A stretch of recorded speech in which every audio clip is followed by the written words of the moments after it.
selain berbentuk perseroan terbatas, mereka telah mengantongi izin usaha pialang. Dari siapa? Dari Bapeti sendiri. Sehingga kami negara dengan mudah melacak jika ada kesalahan-kesalahan atau korban-korban di akhir cerita. Terus pasal 71 ayat 1 Undang-Undang Nomor 10 Tahun 2011 itu sudah ditekankan jika tidak memiliki izin usaha atau bahkan ilegal seperti binomo tersebut, maka perusahaan pialang diancam dengan sanksi pidana penjara minimal 5 tahun dan maksimal 10 tahun dengan denda 10 miliar bisa, 15 miliar bisa, 20 miliar bisa, sesuai dengan bagaimana tindakan-tindakan afiliator atau aplikasi yang ilegal tersebut, karena kalau di dalam hukum itu akan atau bisa dikenakan tidak hanya satu pasal saja, bisa pasal berlapis, pasal 1 junto pasal berapa, misalkan demikian. Binomo di Indonesia. Merujuk pada laman pialang yang berjangka, seperti tadi yang saya telah jelaskan itu, bahwa keadaan atau situasi binomo di Indonesia itu ternyata tidak terdaftar sebagai pialang atau perdagangan berjangka.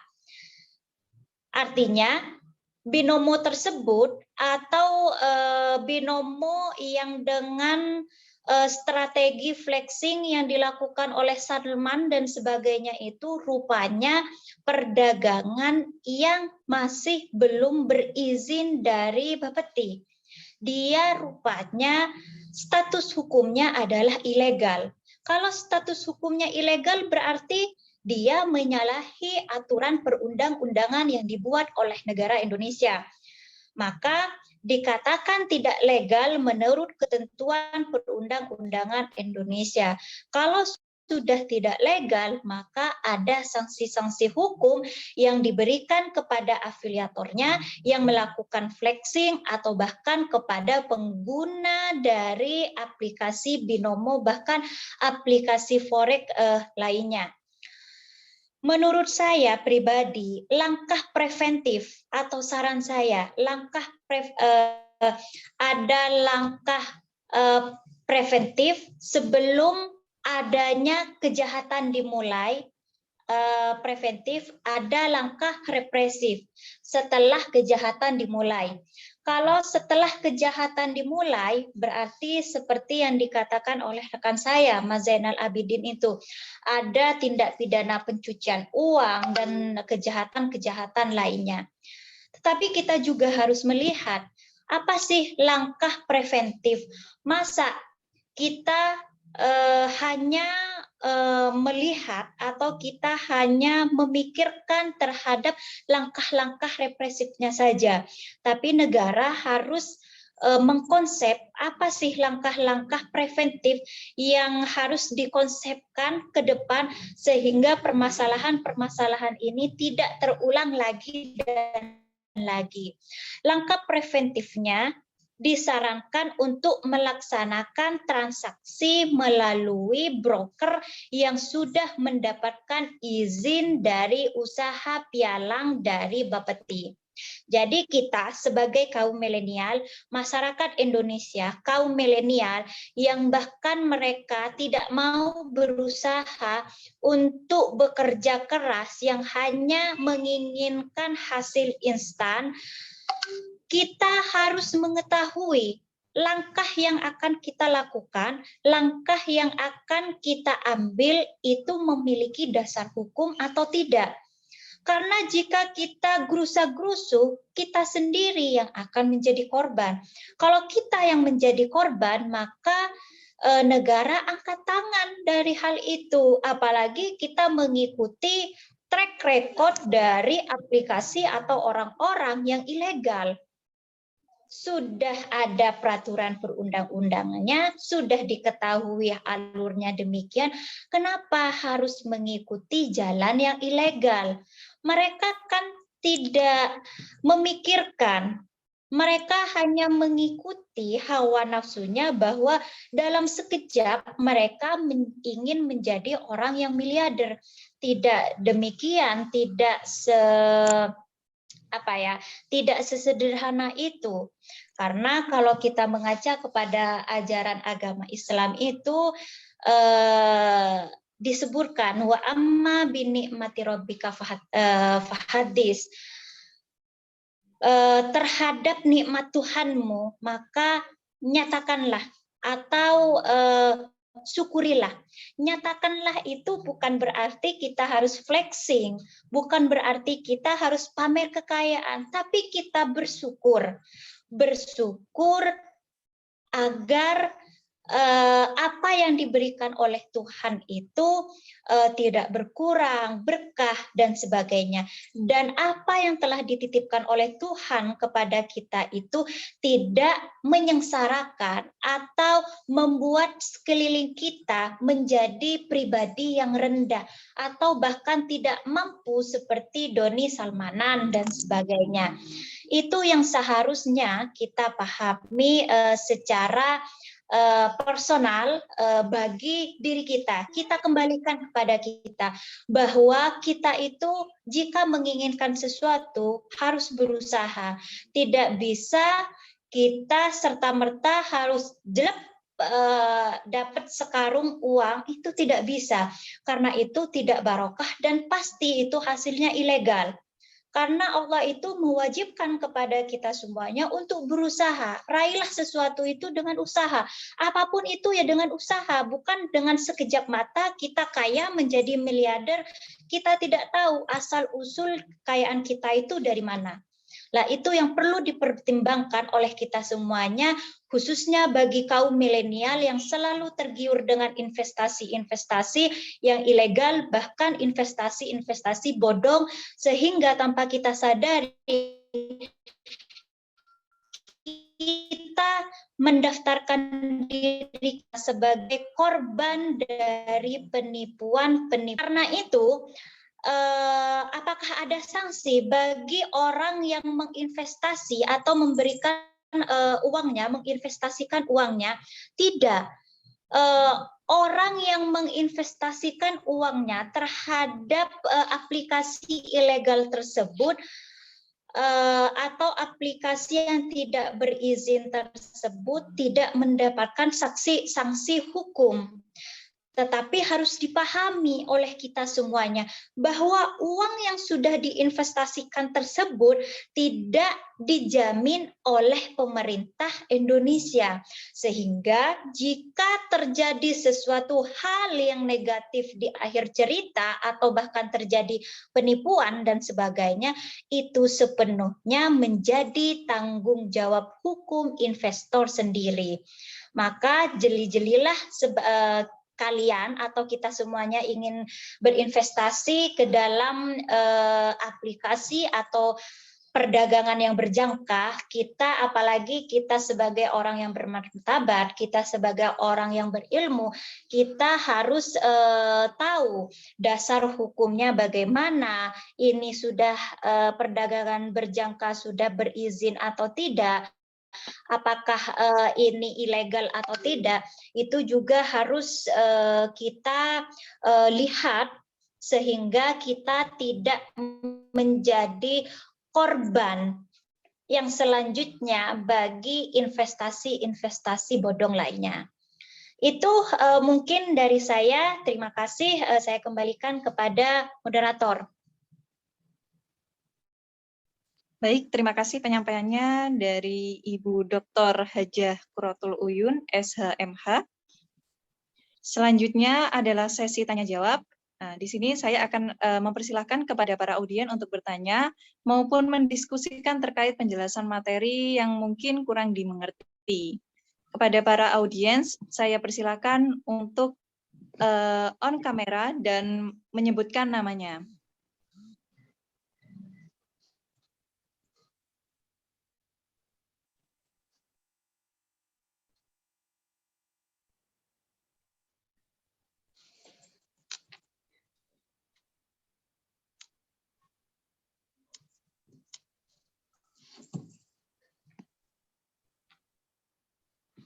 Izin bertanya, moderator.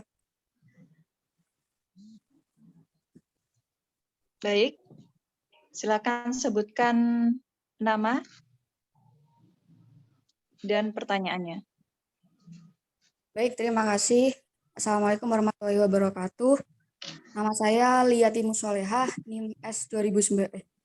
Nggak boleh NIM ya. Nama saya Liati Musolehah. Mohon maaf sebelumnya saya nggak bisa on cam ya.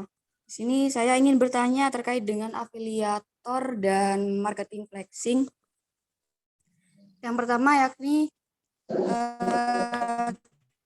terkait dengan afiliator, belakangan ini media juga sering memberitakan tentang afiliator, yakni yang mana dua crazy rich ini ditangkap oleh polisi tentang berkaitan dengan afiliator.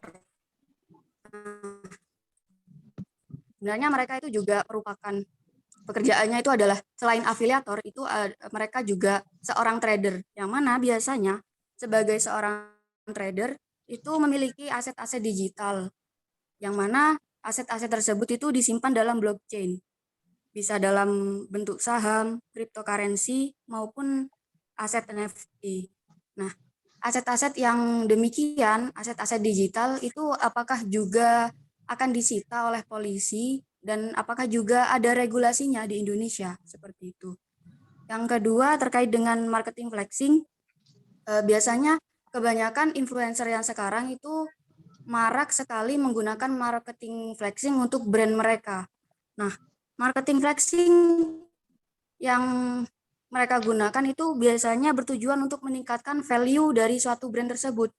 Apakah marketing flexing yang demikian itu juga dikategorikan sebagai cyber phishing? Baik, terima kasih atas pertanyaannya oleh saudari Liatimus. Untuk jawabannya langsung saja dipersilahkan kepada Bapak Zainal Abidin, kemudian dilanjutkan kepada Ibu Protulu.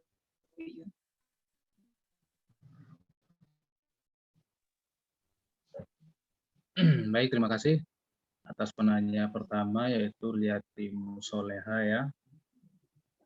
Mohon moderator tadi apa ya pertanyaannya? Yang pertama. Yang kedua itu apakah marketing testing itu masuk dalam cyber ya, cyber phishing ya. Yang pertama apa tadi lupa ya?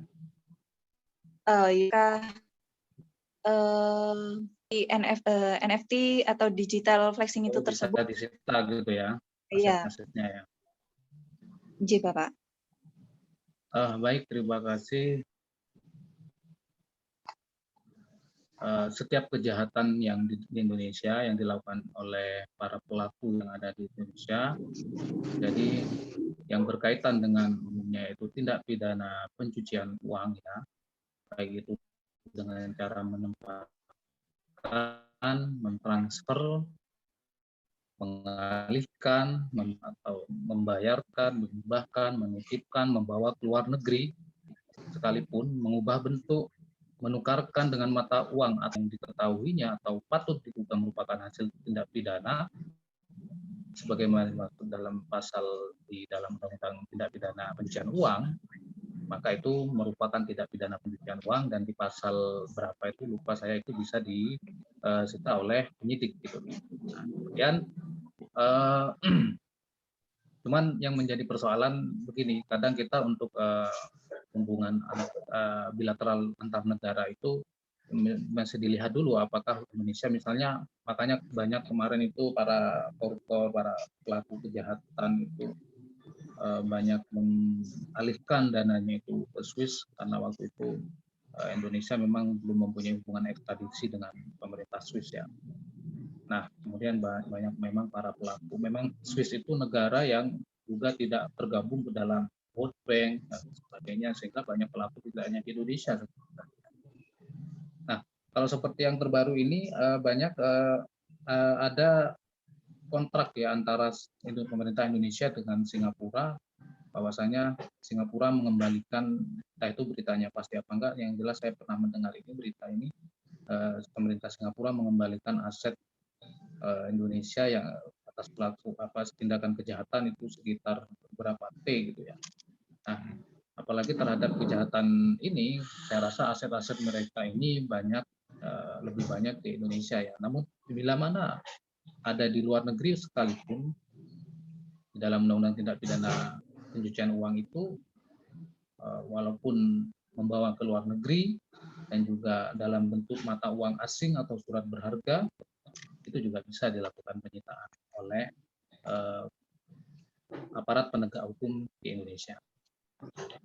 Nah, kemudian kalau kita melihat crazy rich di Indonesia ya, memang tadi itu yang dikatakan oleh rekan Dr. Uyun juga ya, bahwasanya ada crazy rich itu kalau saya membaginya ada 3 ya. Yang pertama itu ada memang crazy rich itu biasanya dia membelanjakan sesuatu sesuai kebutuhannya memang. Dan yang kedua itu crazy rich itu bahkan ada yang kedua ini adalah crazy rich itu sederhana. Dia hanya akan membeli sesuatu itu sangat sederhana sekali, sangat hemat sekali. Dan yang ketiga ini adalah crazy rich yang KW-KW-an itu ya. Jadi crazy rich KW ini umumnya memang hanya untuk status sosial saja yang itu tidak benar, itu merupakan penipuan. Jadi kalau kita kembali ke Undang-Undang Perlindungan Konsumen, itu merupakan tindak pidana. Dan juga kita melihat ke Undang-Undang ITE di pasal 28 ya, Undang-Undang ITE itu juga merupakan menyebarkan berita bohong sehingga melakukan transaksi elektronik yang mengakibatkan kerugian bagi konsumen. Nah, dan juga diatur juga di Undang-Undang Perlindungan Konsumen. Nah, melihat fenomena ini saya menghimbau kepada para peserta yang untuk janganlah kekayaan itu merupakan sebuah orientasi hidup ya. Walaupun kita melihat fenomena sekali yang agak membingungkan dan aneh sekali memang. Awalnya saya pernah membaca sebuah syair ya dari pengarang kitab bukan syairnya berbunyi ini kam akilin wajahilin talqahu marzuqa. Jadi berapa banyak orang bodoh itu tapi dia bisa menjadi kaya, mudah sekali menjadi kaya, dan berapa banyak orang pintar itu kemudian sangat sulit sekali untuk menjadi kaya. Nah, hal yang demikian ini merupakan fenomena itu sudah kehendak Allah yang tidak bisa kita lawan. Nah, bahkan saya mendengar Doni Salmanan itu adalah seorang lulusan SD sehingga bisa menjadi seorang miliarder seperti itu. Awalnya saya mengira ini dari fenomena syair yang dikeluarkan oleh sang pengarang hikam ini. Nah, namun demikian saya ingatkan kembali bahwasanya orientasi saya itu tidak baik ya. Kita cari adalah ridho Allah. Baik, secara kesimpulan saya, memang aset apapun berupa apapun selama itu disimpan di negara yang mempunyai hubungan ekstradisi bilateral dengan pemerintah Indonesia, sejauh itu bisa dilakukan penyitaan. Yang kedua, itu juga cyber phishing ya, atau phishing ini memenuhi unsur-unsur tindak pidana di dalam Undang-Undang ITE dan Undang-Undang Perlindungan Konsumen ya, yaitu di Undang-Undang Perlindungan Konsumen nomor berapa? Nah, itu bisa termasuk kepada pemberitaan atau pelabelan pelaku usaha yang tidak benar. Nah, itu bisa dijerat pasalnya. Demikian jawaban dari saya. Terima kasih. Saya serahkan kepada moderator. Baik, terima kasih jawabannya dari Bapak Zainal Abidin. Selanjutnya kepada Ibu Quratul Uyun, dipersilakan. Boleh diulang ya Mbak pertanyaannya? Baik, untuk memperjelas pertanyaannya kepada Mbak Liati Musoleha, bisa diulangi kembali pertanyaan pertama dan kedua secara singkat saja. Yang pertama itu terkait dengan aset digital itu perlu aset digital yang disimpan di dalam blockchain itu perlu disita juga atau tidak. Yang kedua itu terkait influencer sekarang yang banyak sekali menggunakan marketing flexing untuk meningkatkan value brand mereka, itu apakah juga termasuk dalam cyber phishing?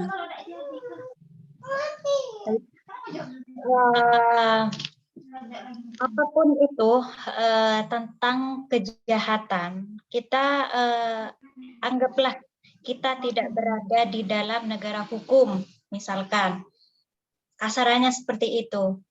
Tapi saat kita ditipu atau bahkan dipukul atau melakukan kejahatan-kejahatan yang tidak senonoh, maka itu disebut dengan kesalahan. Ya bukan? Itu adalah kesalahan. Apalagi kita hidup di dalam negara yang berhukum, di mana setiap tindakan masyarakat itu ditopang oleh hukum. Hukum itu ada hukum tertulis dan hukum tidak tertulis. Hukum tertulisnya adalah salah satunya terbentuk undang-undang. Ada undang-undang tindak pidana pencucian uang. Tindak pidana pencucian itu bermacam-macam dan beragam. Ada orang, misalkan A melakukan penipuan, tindak pidana pencucian uang, A mentransfer uangnya kepada B, kepada C, kepada D, kepada F, Z, dan sebagainya, itu tetap termasuk tindak pidana pencucian uang. Atau mengalihkan, misalkan tidak tabungannya tidak hanya atas nama satu orang, tapi atas nama tetangganya, atas nama teman-temannya, dan selainnya, itu tetap dianggap sebagai tindak pidana pencucian uang. Atau bahkan dititipkan, atau bahkan uang tersebut diganti dengan dolar, atau bahkan uang tersebut diganti dengan saham, diganti dengan bentuk benda yang tak bergerak, misalkan tanah atau apapun itu termasuk dalam golongan tindak pidana pencucian uang. Bahkan orang yang menyamarkan hasil tersebut, menyamarkan, menyembunyikan asal-usul lokasi atau bahkan pengalihan hak-hak kepemilikan dari hasil tindak pidana pencucian uang tersebut, termasuk langkah kejahatan TPPU. Itu sudah jelas dijelaskan kalau tidak salah di pasal 3 dan pasal 4 Undang-Undang TPPU, karena kita negara hukum. Itu sudah jelas. Apapun itu, uang tersebut dirubah bentuk menjadi rumah, menjadi saham, menjadi properti-properti lainnya, itu termasuk tindak pidana pencucian uang. Apalagi orang tersebut berniat untuk menyamarkan atau menghilangkan asal-usul dari mana harta tersebut. Jangankan itu, orang memberikan hadiah, bukan tidak senonoh ya, memberikan hadiah secara cuma-cuma terhadap orang lain dengan nilai fantasi, itu merupakan tindak pidana pencucian uang. Kita ingat dulu sejarahnya Habibie. Habibie, presiden kita, tidak melakukan apa-apa. Tiba-tiba dia itu menerima tamu tersebut memberikan hadiah kepada B.J. Habibie sebuah bolpen yang kisaran harganya 350 juta pada zaman itu. Pada zaman dia menjadi presiden. Kalau sekarang berapa M coba? B.J. Habibie tidak merasa menolong orang tersebut. B.J. Habibie tidak merasa mendapatkan imbalan dari orang tersebut, tapi orang tersebut memberikan hadiah secara fantastis cuma-cuma kepada B.J. Habibie. Tapi apa langkah B.J. Habibie? Itu merupakan tindakan kejahatan. Karena apa? Boleh jadi suatu saat orang yang memberikan hadiah secara fantastik kepada B.J. Habibie itu meminta imbalan lebih. karena B.J. Habibie sudah menerima hadiah tersebut. Sehingga hadiah tersebut oleh B.J. Habibie yang merupakan bolpen dengan kisaran eman tersebut diberikan kepada KPK. Maka saya menghimbau kepada kalian semua, jika kalian mendapatkan tindakan apapun itu, walaupun itu berupa hadiah secara cuma-cuma, maka itu wajib dipertanyakan. Hal-hal yang sudah bertentangan dengan hati dan logika kita itu seharusnya dipertanyakan. Jangan seenaknya sendiri, oh ya dikasih uang sekisar berapa M dan sebagainya, tanpa kita melakukan perbuatan apapun itu. Jadi kita harus tanyakan, karena itu juga termasuk tindak pidana pencucian uang. Itu akan berimbas nantinya. Maka dari itu tragedi Doni Salman dan yang lainnya tersebut, sekarang beberapa artis yang sudah menerima hadiah secara cuma-cuma, misalkan Rizky Bilar menerima tas cuma-cuma hadiah seharga 25 juta dengan merek Dior dan sebagainya, itu langsung dikembalikan karena mereka tidak mau apapun yang akan terjadi kepada Doni Salman itu akan berimbas kepada mereka nantinya. Jadi apapun itu bentuknya, jika sudah tindak pidana pencucian uang, yang dicuci itu bukan hanya uangnya saja, tapi otak kita juga harus dicuci. Jadi tidak jika dialihkan ke saham, jika dialihkan ke bentuk-bentuk yang lainnya, itu juga termasuk pencucian uang. Dan itu mungkin kalau di dalam hukum pidana, ini yang lebih paham adalah Mas Zainal, mungkin termasuk extraordinary crime atau kejahatan yang luar biasa, karena itu merugikan bagi banyak orang. Sehingga patut kita curigai orang-orang yang mengatakan bahwa kaos 300 juta itu adalah kaos murah, itu kaos biasa saja dan sebagainya. Itu juga patut dicurigai.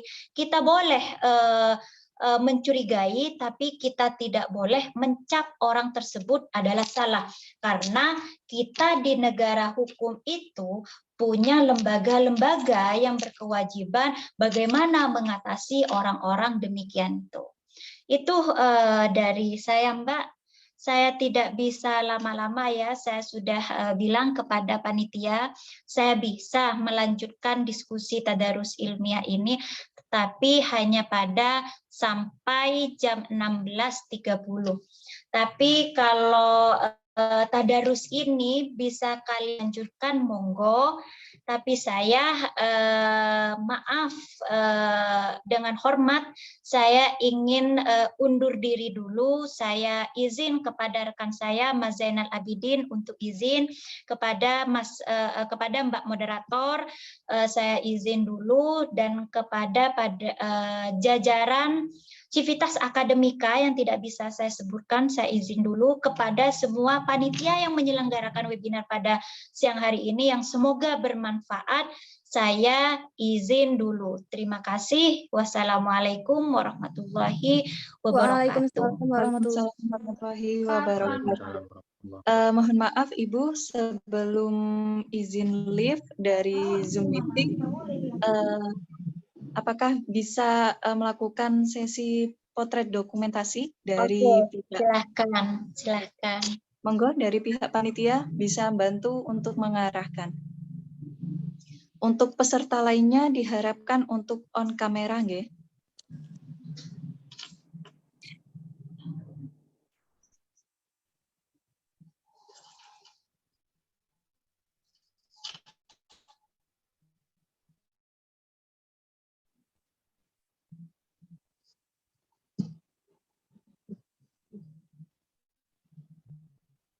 Untuk panitia mungkin bisa dihitung 1-3 jika sudah bisa.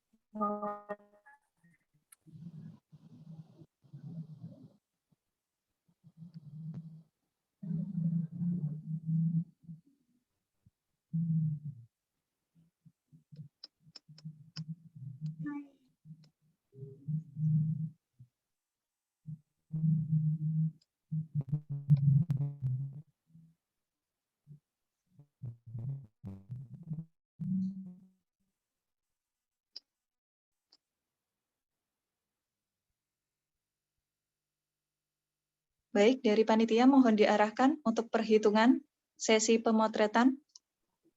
Baik, langsung saya hitung ya. 1, 2, 3.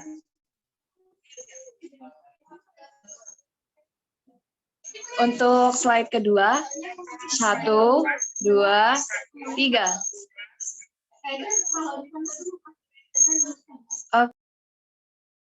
Ya, terima kasih ya. Saya undur pamit dulu, Mas Zainal, Gus Wadud, dan semuanya moderator. Terima kasih. Baik, terima kasih dari Ibu Dr. Hajah Quratul Uyun, SHMH, atas partisipasinya telah mengisi acara webinar pada sore hari ini. Baik, kita lanjutkan untuk sesi berikutnya juga. Ada tetap sama, sesi tanya-jawab bagi para audien yang ingin menanyakan terkait penjelasan materi yang mungkin kurang dimengerti, bisa dipertanyakan.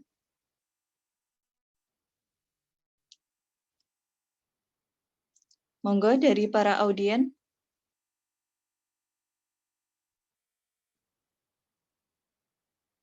Saya izin bertanya, Mbak. Monggo. Jika bisa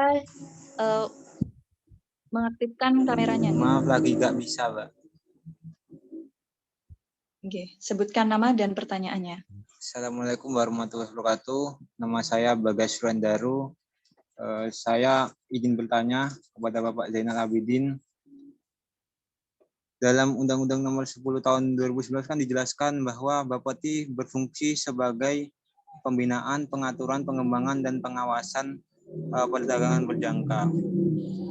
Dalam kasus binary option ini, apakah Bapeti tidak bisa disalahkan mengenai banyaknya kasus kerugian masyarakat yang terjerat pada kasus ini? Bahkan banyak lapisan masyarakat, mulai dari berpendidikan tinggi sampai kepada masyarakat bawah dan sampai pada masyarakat menengah ke atas, terjerat semua.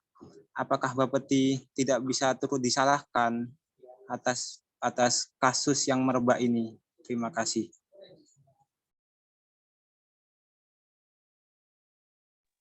Baik, terima kasih pertanyaannya dari Mas Bayu. Monggo dari Bapak Zainal Abidin bisa langsung dijawab pertanyaannya.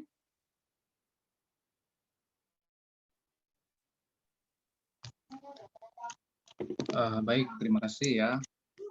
Bahwasanya sebenarnya yang dilindungi oleh pemerintah atau dalam hal ini berdasarkan undang-undang itu begini. Kalau Undang-Undang Nomor berapa ini, Nomor 10 Tahun 2011 ya, tentang perubahan atas Undang-Undang Nomor 12 Tahun 97 tentang perdagangan berjangka komoditi itu, ini sebenarnya lebih kepada perusahaan tradingnya ya, atau lebih kepada perusahaan yang melakukan perdagangan berjangka komoditi itu tadi. Nah, tidak lebih kepada seperti misalnya afiliator ini yang menggunakan platform dari luar negeri yang tidak terdaftar atau tidak mengantongi izin dari pemerintah seperti itu. Nah, contoh begini, binary option ini sebetulnya kan perusahaan yang asalnya itu ada di negara Rusia, cuman ini menjamur kemana-mana ke beberapa negara. Ada beberapa negara yang melegalkan dan juga ada yang tidak melegalkan, termasuk Indonesia sebenarnya tidak akan memberi pelegalan kepada binary option ini karena ini merupakan bukan trading sebenarnya, tapi lebih kepada judi online ya, mirip seperti judi. Kenapa kita bisa lihat di sistemnya itu seperti tebak-tebakan kan, itu kalau dalam jual beli itu kan dalam hukum agama kita itu adalah mengandung unsur gharar ya, penipuan ya. atau mengandung unsur spekulasi, untung rugi, tebak-tebakan gitu. Jadi apakah kita nebak di kemudian waktu itu apakah harga naik atau turun. Kalau kita pilih naik, kita jual misalnya, kemudian ternyata turun ya kita rugi. Itu semuanya bersifat tebak-tebakan, sebenarnya tidak ada tradingnya sama sekali. Tidak ada komoditi yang diperdagangkan di situ. Nah, mengacu kepada tugas dan wewenang Bapeti itu hanya bertugas dan wewenang mengawasi terhadap perusahaan-perusahaan perdagangan komoditi yang memang terdaftar saja gitu. Makanya sebenarnya terhadap hal-hal yang ilegal itu pemerintah tidak bertanggung jawab. Contoh perkawinan ya, perkawinan siri. Dengan demikian ini kan suatu hal yang tidak diakui oleh negara, maka bagi akibat dari perkara itu sulit untuk mendapat hukum dari negara. Nah, termasuk Indonesia yang tidak terdaftar dan tidak dilakukan pengesahan di sini seperti binomo option ini juga, maka Indonesia tidak memperhitungkan hukum terhadap korbannya. Nah, kemudian contoh juga seperti dulu Telegram ya. Telegram dulu itu tidak mempunyai server di Indonesia. Maka terhadap kerugian yang dilakukan oleh Telegram, misalnya menimbulkan korban, maka harus dijawab. Cuman ini kalau ini mengacu kepada hukum kita saat ini. Tapi kalau kita berbicara secara kepentingan korban secara luas, maka karena ini ada terjadinya korban, sebagaimana saya bilang tadi, bahwasanya hukum kita itu belum memberikan secara optimal perlindungan hukum terhadap korban aktual, hanya kepada korban-korban potensial. Artinya apa? Afiliator itu akan dihukum. Afiliator yang jahat itu akan dihukum. Afiliator yang melakukan penipuan itu akan dijerat hukum 378 KUHP. Atau afiliator yang melakukan pemberitaan tidak benar, tidak bohong, itu akan dijerat hukum pidana misalnya. Itu semuanya adalah perlindungan terhadap korban-korban potensial. Atau yang dikatakan Dr. Rudi ada perlindungan pencegahan ya, preventif, kemudian ada represif gitu. Nah, terhadap perlindungan korban secara represifnya ini sangat belum sekali. Misalnya nanti Doni Salmanan dikatakan melakukan terbukti tindak pidana atau juga terbukti tindak pidana penipuan misalnya. Kemudian dijerat misalnya ada denda yang harus dibayar. Maka denda itu kembali kepada negara, tidak kembali kepada korban. Nah, bagaimana korban? Sulit, nah, karena memang hukum penegakan hukum pidana, kalau kita kaji dari politik hukum pidana kita sementara saat ini lebih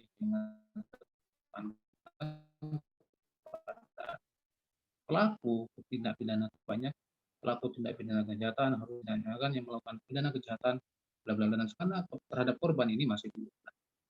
Korban kalau kita mengacu kepada undang-undang perlindungan dan saksi dan korban itu, korban bisa mengajukan gugatan perdata misalnya, oke lah bisa seperti itu. Tetapi bagaimana dengan korban tidak mengerti, itu kan menjadi sebuah tersendiri, masing-masing mengajukan konstitusi dan sebagainya. Pemerintah itu seharusnya dalam politik hukum itu berinisiatif sebagai bagaimana kerugian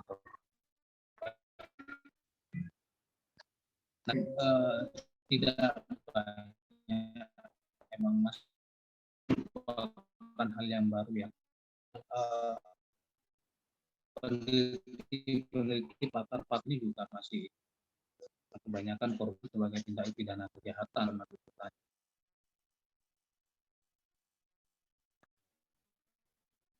Nah, jadi kesimpulan saya terlindungi secara penuh optimal untuk di Indonesia. Nah, entah bagaimana kalau di negara lain, mungkin misalnya telah dapat ada beberapa lain yang punya konsep perlindungan korbannya begini, yaitu selesai hukumnya, selesai prosesnya sampai si pelaku ini menyelesaikan urusannya dengan korban. Tindak pidana itu dia harus menjalani pidana tanpa mengembalikan haknya.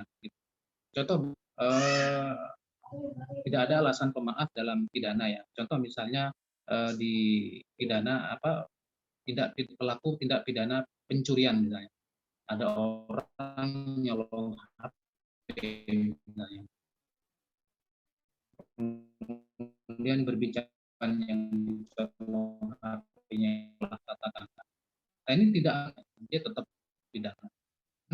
Bagi orang yang, maka tidak ada kewajiban hukum untuk mengganti HP ini kepada si pelaku itu. Kalau pidana itu demikian. Nah, seyogianya yang demikian ini perlu diperhatikan bagaimana nasib si korban itu tadi.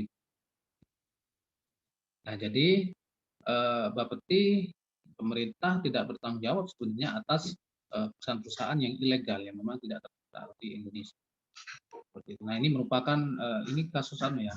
Tidak hanya trading aja ya, banyak perusahaan asuransi juga beberapa perusahaan lain itu yang itu tidak jelas, tidak terdaftar di Indonesia, jangan kita berinvestasi dalam hal itu. Jadi perlu diselidiki dulu, misalnya perbankan, jika tidak masuk maka ya kita itu bahaya bagi penjamin penjamin keuangan, LKS lembaga penjamin keuangannya. Itu jawaban saya, terima kasih. Terima kasih kepada Bapak Zainal Abidin atas jawabannya. Bagaimana dari Mas Bayu, apakah ada feedback mungkin atau dari penjelasan Bapak Zainal Abidin yang kurang dimengerti? Baik, bisa diterima, Mbak. Tetapi saya izin menanggapi, berarti korban ini diharuskan melakukan upaya hukumnya sendiri, begitu. Apakah tadi kan Bapak bilang tidak ada jaminan dari pemerintah, berarti korban harus melakukan upaya hukumnya sendiri. Iya, betul. Jadi korban harus melakukan upaya sendiri. Contoh saya itu yang nggak resmi ya, apalagi yang nggak resmi. Yang resmi saja, ini saya ada menangani perkara termasuk dari salah satu flexing ya, itu kalau dulu yang marak itu kan flexing itu travel ibadah haji umroh ya, yang mana pemilik perusahaannya itu ternyata memamerkan kekayaannya, ternyata itu adalah uang jamaah. Nah, saya menangani perkara itu ada uang jamaah itu PT SBL ya, bukan First Travel ya, itu PT SBL. Ini PT SBL ini daftar resmi, dia sama dengan First Travel juga resmi. Nah, para jamaah ini apa yang bisa di Jember itu ada berapa ratusan juta itu yang saya pegang. Mereka tidak bisa untuk melakukan kerugiannya. Mereka ya harus ke sana, entah bagaimana caranya dengan berbicara dengan manajemen, itu pun kalau ditanggapi dengan manajemen. Sementara di sana mereka tidak tahu mau kemana, kantornya juga sudah tutup, sudah disita, sudah diberi garis polisi, tidak ada manajemen juga sulit dihubungi. Nah, inilah korban aktual ini menurut saya di Indonesia masih belum terlindungi. Sama juga dengan korban-korban first travel atau korbannya Probolinggo itu penggandaan uang Kanjeng Dimas ya. Kan sampai sekarang mereka Kanjeng Dimasnya masih belum keluar, masih ada di dalam penjara. Mereka sudah banyak yang di sana itu untuk menagih itu tidak tahu lah nanti bagaimana itu bisa dengan cara perdata atau bagaimana, itu sulit sekali. Makanya hukum kita itu mengajukan restitusi misalnya, itu ya harus memang ke betul-betul orang yang mengerti, dan itu ketika mengajukan seperti itu tentunya harus datang kepada lawyer, dan ketika datang kepada lawyer tentunya tidak gratis. Nah, jadi kena biaya lagi pastinya begitu. Nah, itu fenomena hukum kita tadi seperti itu. Bagaimana dari Mas Bayu, apakah sudah bisa diterima atas jawaban dari Bapak Zainal Abidin? Saya izin mengambil lagi, Pak. Kalau semisal gini, Bapak, kan ini telah terjerat, kemudian telah ditetapkan terkena sanksi pidana.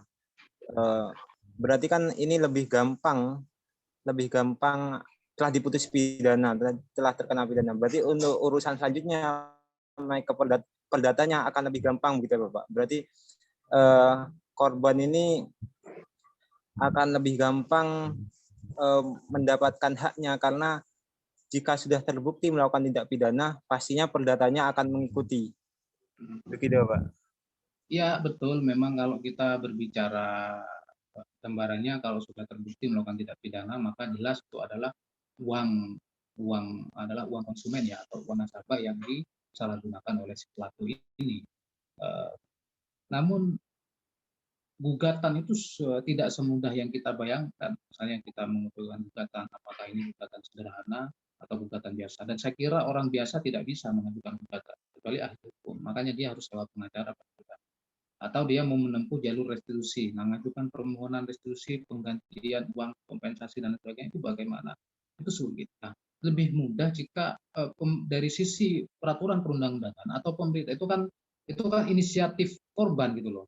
Maksud saya lebih mudah jika itu inisiatif dari negara. Gitu loh. Beda dengan inisiatif negara, Doni Salmanan ditetapkan sebagai tersangka dengan korbannya sekian, kerugiannya sekian, harta yang ada itu sekian, maka dikembalikan, diidentifikasi, nanti si A berapa kerugiannya dikembalikan, si B berapa kerugiannya, si C berapa kerugiannya, dengan cara musyawarah demikian, itu diinisiasi oleh negara, itu berbeda, itu lebih mudah bagi si korban. Korban tidak perlu melakukan apa-apa. Nah, sementara ini di hukum kita memang si korbanlah yang harus mencari melindungi dirinya sendiri begitu. Padahal kalau kita bicara viktimologi hukum, negara itu bertanggung jawab atas terjadinya sebuah korban. Kenapa? Karena konstitusi kita melindungi hak asasi manusia. Salah satu hak asasi manusia adalah perlindungan korban, itu merupakan hak asasi manusia. Demikian. Baik, terima kasih kepada Bapak Zainal Abidin. Bagaimana dari Mas Bayu? Sudah diterima, Mbak. Terima kasih kepada Bapak Zainal Abidin dan untuk semuanya dikembalikan, Mbak. Baik, terima kasih kepada para audien. Sesi tanya jawab saya tutup. Karena waktu sudah menunjukkan pukul 16.56 waktu Indonesia Barat dan sudah mendekati waktu untuk berbuka puasa, saya Sally Pramadani sebagai moderator izin mengakhiri acara sore hari ini. Saya ucapkan terima kasih kepada pemateri Bapak Zainal Abidin, SHI MH, dan Ibu Dr. Hajah Protul Uyun, SHMH, yang telah bersedia mengisi acara tadarus ilmiah ini. Dan saya ucapkan terima kasih juga kepada para audiens yang telah ikut andil sampai akhir acara berlangsung. Harapannya, semoga teman-teman mendapatkan nilai positif dari acara ini dan materi yang didapat dapat bermanfaat dan menambah wawasan untuk ke depan. Saya Sally Pramadani, pamit undur diri. Buah nanas, buah ceri, dicampur gula, enak sekali. Cukup sekian pertemuan kali ini, semoga bisa berjumpa kembali. Terima kasih. Sekian dari saya. Wassalamualaikum warahmatullahi wabarakatuh. Waalaikumsalam. Waalaikumsalam warahmatullahi wabarakatuh. Kami sampaikan terima kasih kepada Mbak Sally selaku moderator dan kepada pemateri yang telah berkenan untuk hadir dan berkenan untuk sharing-sharing pada sore hari ini. Semoga apa yang telah didapatkan barokah dan kita bisa bertemu di kesempatan yang lainnya. Monggo, silahkan bisa live dari Zoom Meet. Terima kasih Ustadz.